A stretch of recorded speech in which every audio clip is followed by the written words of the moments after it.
Greetings! Today I'm going to show you how to make potatoes Romanoff using an air fryer and a Braun food processor. Only Braun has variable speed for both pulse and continuous operation. First up is the mise en place.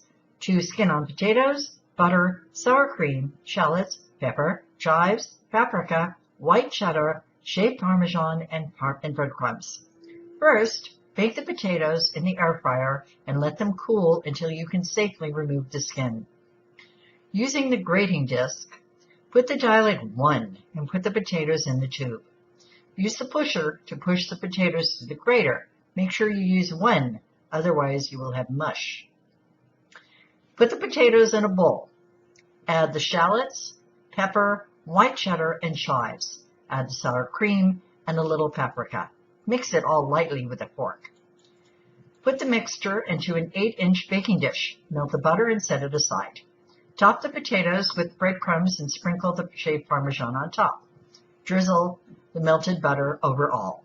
Put the casserole in the air fryer at 350 for 20 minutes or until the top is nicely browned. Let it sit for a few minutes to cool before serving. Enjoy!